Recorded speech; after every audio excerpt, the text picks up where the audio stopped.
Don't let a knot in your lower back ruin your workout today. I'm going to show you how to fix it. Hi, I'm Dr. Joe DeMarco, and this is OcraMed Health.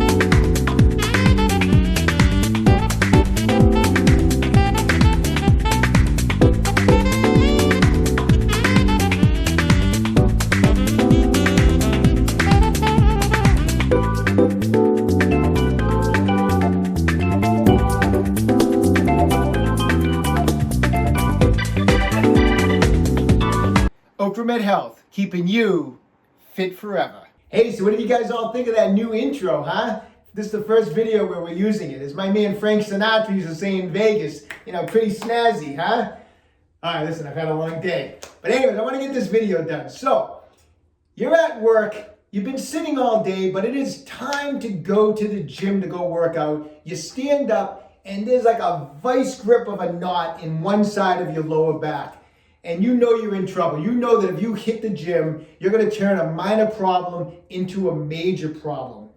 So what are you going to do? You're going to take the day off from the gym? I do not think so. What you're going to do is you're going to watch the rest of this video and let me show you how to loosen that area up.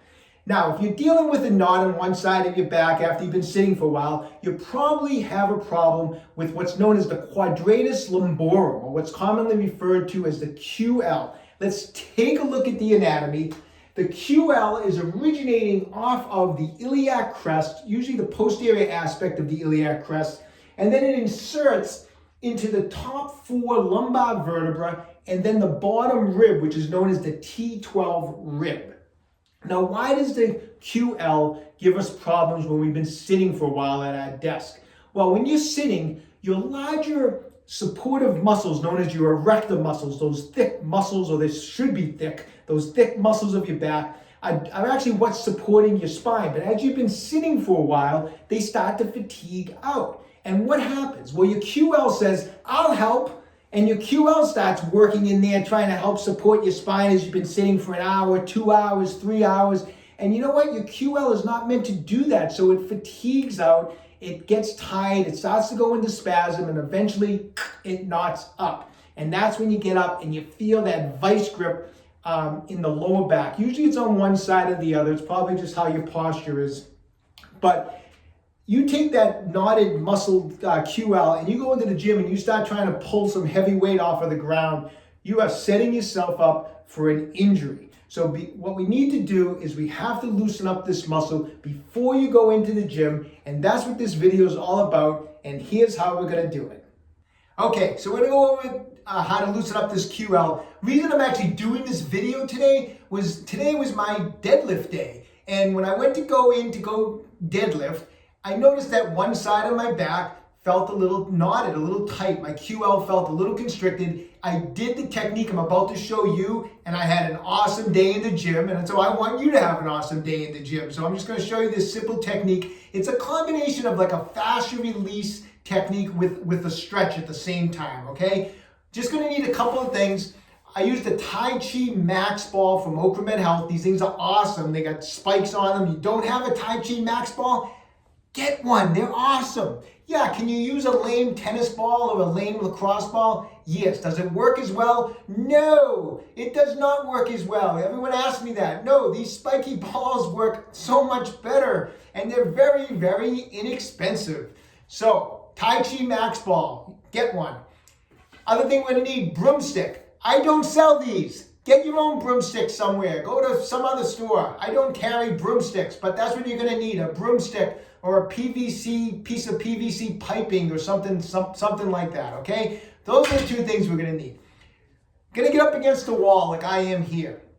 You can do this 2 ways. You can either get into a slight straddle where your legs are at about 45 degrees, or you can kind of get into like a position like this, a butterfly type of position. I'm gonna show you from this position. You can do it either way, whatever you find is most comfortable, okay? So I'm gonna get into like a butterfly position. My heels are together, and I'm kind of as close to the wall as I can. So my low back right now is firmly up against this wall, and my legs are actually keeping me. I like to do this with sneakers on actually, because if you're wearing socks, you're gonna feel like you're sliding away from the wall. So like the rubber of your sneakers kind of locks you in. I'm on a carpet too, so the rubber on the carpet really keeps me from sliding away from the wall. I'm gonna take the Tai Chi ball. I'm gonna work my left QL, which is what was bothering me earlier. It is not bothering me anymore because I did this technique. I'm gonna take the ball, I'm gonna get it on the QL. So palpate for the crest of the pelvis. You don't want to be on the bone. If you feel like you're on the bone, that means you're too low. Get up to the iliac crest and then go above it and get the ball right there. So you should feel iliac crest, go up a little higher, T12 rib. Where's the QL? Between the two of them. So try to wedge that ball kind of in between. You'll know, like I said, if you're on the rib, it's going to hurt. If you're on the iliac crest, it's going to feel uncomfortable. So get the ball in between the two structures. Hold it in position like this, turn, get it up against the wall, and then press your body weight and get up against that ball as hard as you can handle it. Is it uncomfortable? Yes. So you gauge your pressure. You don't use these spiky balls with all your pressure and all your body weight all at once. Every once in a while I get people writing in, the Tai Chi ball was so uncomfortable, it really hurt.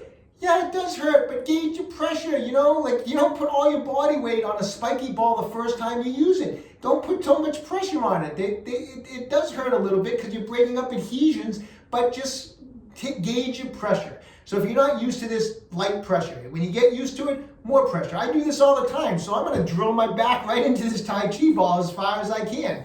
And I'm gonna take my heels and I'm gonna put them way back like this. And now I'm kind of glued. My back is glued up against the ball, which is pressing, into my QL. From this position, I'm going to take the broomstick and I'm going to put it between my heels, just like that. The ball's on my left QL. I'm going to take my left arm. I'm going to stretch up on this broomstick as far as I can stretch it up. And then here's the release move now. The ball is in there. The spikes are digging into that QL, and it's going to grip onto that tissue in there. I'm going to lean over just like this. Now, you may want to put this hand here for some balance, but just start to lean over just like this and go as far as you can. And as you're doing this, and that ball is gripping into the tissue, you're going to feel it starting to release. Now, if the ball wasn't there, I could probably go a lot further over. So if I don't have the ball there, I could just stretch over, but it's not going to be as effective because we won't be breaking up the adhesions if you don't have that spiky ball gripping and digging into the tissue. So I reach up, put my hand here, and I just take a deep breath in, and then I start to blow out. And I'm just going to go over as far as I can. And once I get to the point where I'm pretty much, stretched over as far as I can feel that Tai Chi ball doing its job. I'm just going to hang out in this position for 60 seconds. So just count it out. We'll set a stopwatch, 60 seconds, just like that. And then come back. Notice I'm not going over very far because I got so much pressure on that ball right now. I don't need to come over much further than I'm going. 60 seconds. Get up, move around a little bit. Does it feel like the QL has let go? Yes, you're all set. Hit the gym.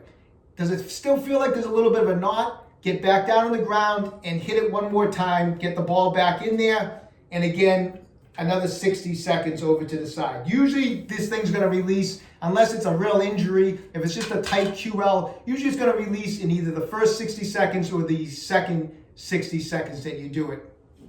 The other thing you can do is after you do it the first time for 60 seconds, if you want, take the ball out when you stand up, when you come back, maybe try to get into a little bit different position back there, maybe move it over just a half an inch in one direction or the other, and then do that additional 60 seconds. That's it. That's all you have to do. Some people like to, the knots on the left. If you want to feel like you're evening things out, you can do the same exact thing on the right, even if your right side's not bothering you. There's nothing wrong with doing that. That's all you need to do. I use this technique today. Awesome deadlift day. Don't miss the gym. Do this technique and make sure you get to the gym every day. All right, there you have it. I hope you found this information helpful or useful or whatever you want to call it. And listen, when you have a chance, visit my website, www.OcraMedHealth.com. We have a full line of fascia release products there. We have Tai Chi balls in 3 different sizes. Our new Fascia Force 5 stainless steel fascia release tool is in stock. Our massage gun, our SRI 3.0, which is awesome, is also available. So when you have a chance, check it out. If you'd like to support my page, visit us on Patreon.